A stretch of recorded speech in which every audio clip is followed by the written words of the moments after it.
साध संगत जी बड़े प्यार से कहिए। धन्यकार जी महापुरुषों जी, सतगुरु माता सुदीक्षा शविंदर हरदेव जी महाराज की जय। निरंकारी राजमाता गुरु बचन अवतार की जय। साध संगत जी, मानुष जन्म अमोल है, होत न बारंबार।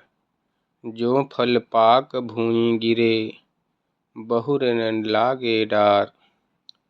साध संगत जी, संत महापुरुष बार बार ये चेतावनी दे रहे हैं कि ऐ इंसान, ये जो तेरा मानुष का जन्म है बहुत ही अनमोल है, इसको व्यर्थ में मत गवा।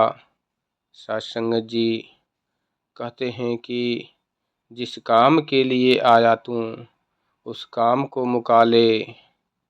दुनिया के सारे काम मुबारक हैं। अगर तू परमात्मा की प्राप्ति नहीं किया तो तेरा सारा संसारिक कार्य करने का कोई लाभ नहीं। साध संगत जी,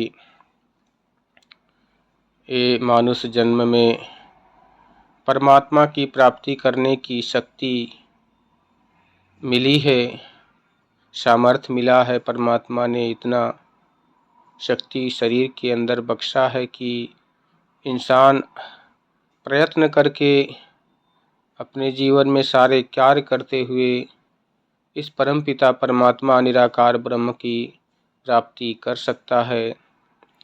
लेकिन साध संगत जी, मन के अंदर ये विश्वास होना जरूरी है कि परमात्मा को देखा जा सकता है, परमात्मा को पाया जा सकता है। अगर ये बात मन के अंदर आ गई साध संगत जी, तो इंसान को पाने की देरी नहीं लगेगी साध संगत जी। लेकिन इस दीवार को साध संगत जी लांघ पाना, डाक पाना बहुत ही मुश्किल है। इस बात पे विश्वास करने के लिए इंसान को अपना मान गंवाना पड़ता है, अपना अहंकार गंवाना पड़ता है साध संगत जी। क्योंकि जब तक अहंकार की दीवार इस मन के अंदर विराजमान है, साध संगत जी इस मुकाम तक पहुंचने के लिए बाधित करती है। साध संगत जी वो बार बार संवेदित करती है कि मैं जो हूँ, मेरे से आगे कोई नहीं जानता।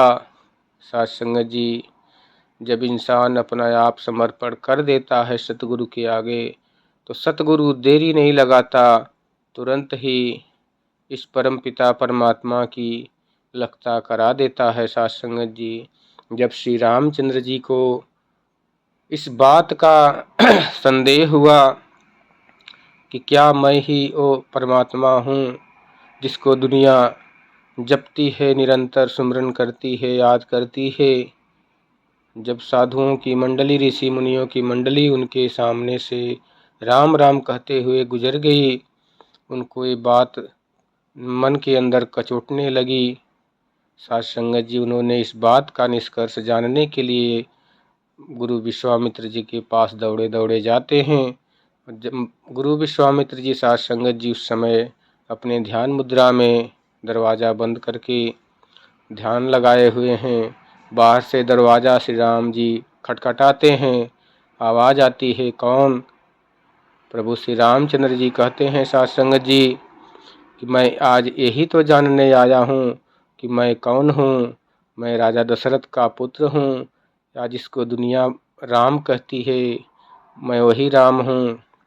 साध संगत जी, गुरु उनके इस बात के तुरंत स्पष्ट कर देते हैं कि हे राम, तुम साकार रूप में हो, लेकिन जिसको दुनिया जपती है, जो तुमसे पहले भी था और तुमसे बाद में भी रहेगा, सारी सृष्टि से पहले था और सारी सृष्टि को लय होने के बाद तक रहेगा, ओ राम, सबके सामने इस निराकार ब्रह्म परमात्मा जिसको अविनाशी, अखंड, अडोल कहते हैं साध संगत जी, वो अभी देखा जा सकता है।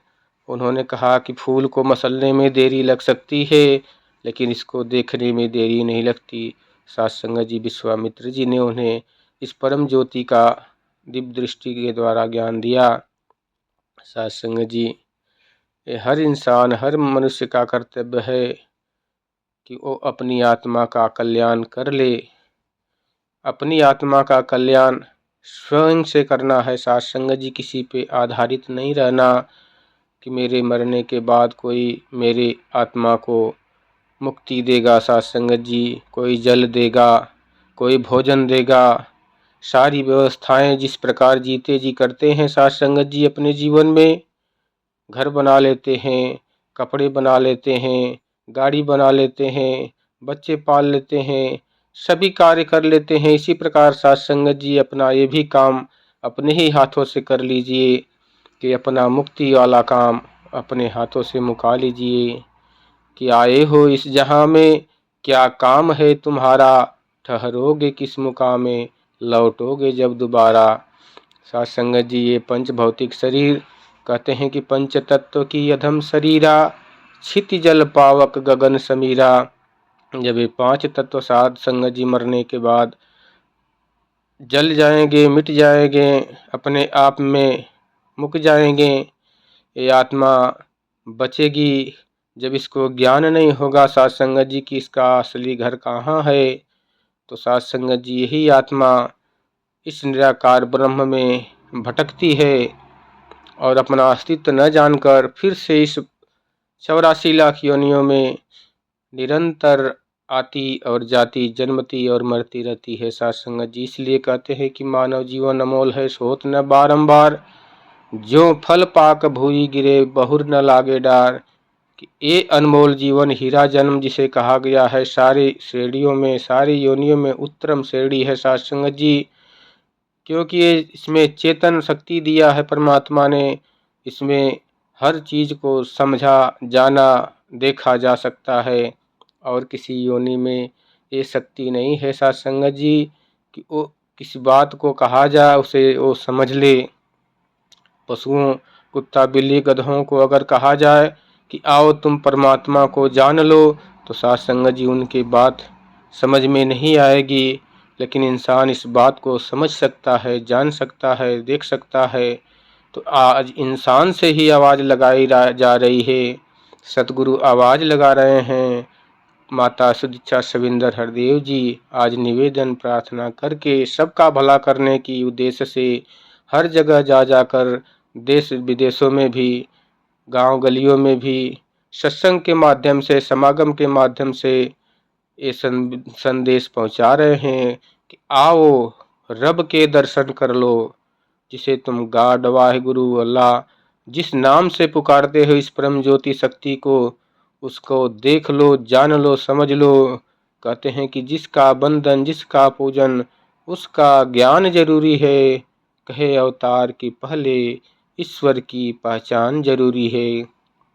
साधुसंगत जी, प्रार्थना, निवेदन और विनती, सुमिरन, भक्ति करने के पहले इस शक्ति को जान लो, देख लो कि ये कितनी असीम है, कितना इसका दुनिया में विस्तार है, कि इसको बांधा नहीं जा सकता, इसको किसी दायरे में रखा नहीं जा सकता।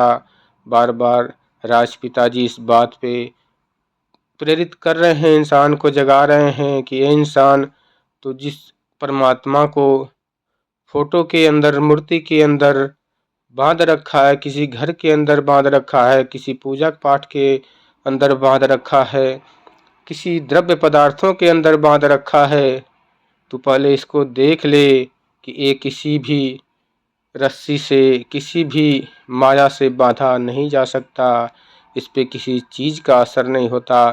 कहते हैं कि इसको शस्त्र काट नहीं सकता, इसे पानी भिगो नहीं सकता, इसे अग्नि जला नहीं सकती, इसे हवा उड़ा नहीं सकता। ऐसी परम ज्योति को जान लो, ये सृष्टि से पहले भी था और सृष्टि के बाद में भी रहेगा। साधुसंगत जी, इतना विशाल परमात्मा को हम कहते हैं कि साधुसंगत जी, एक न भूला दो न भूले, भूले सब ही जाते हैं, नामे की पहचान नहीं है, नाम की रट लगाते हैं। मन के कहने पर निज बुद्धि उल्टी राह लगा बैठा। भांति भांति के गढ़ के प्रतिमा कई भगवान बना बैठा। जिसने सूरज चांद बनाया उसको दीप दिखाते हैं। सर्व सुगंधित दाता आगे जा जा धूप जलाते हैं। कर्म कांड के अधियारे में बिल्कुल अंधा खाता है। उसको भोग लगाए मूर्ख जो सब जग का दाता है, जो सब जग का दाता है। साथ संगत जी, जिसने सूरज चांद बनाया, जिसने चिड़ियों को चहकाया, जिसने फूलों को महकाया, जिसने सारा जगत बनाया, हम उस ईश्वर के गुण गाएं। साथ संगत जी, अब उसको सतगुरु ने आंखों से रूबरू करके दिल के करीब दिखा दिया और कह दिया कि अब उस नहीं इस ईश्वर के गुण गाएं, इसी प्रेम से शीश झुकाएं, इसी प्रेम से शीश झुकाएं। साथ संगत जी, दास अपनी वाणी को विराम देते हुए आप जी के चरणों में बार बार क्षमा याचक है। जो भी गलतियां हों बोलने के दौरान, साथ संगत जी उसको अपने चरणों का बालक समझ के बख्श लेना और अपने चरणों से लगाए रखना, अपना प्यार दुलार बनाए रखना कि सेवा सत्संग सुमरन करते हुए पूरे परिवार के साथ मिलजुल के आप जी के चरणों में ये जीवन बीती। साथ संगत जी, प्यार से कहिए धन्यकार जी।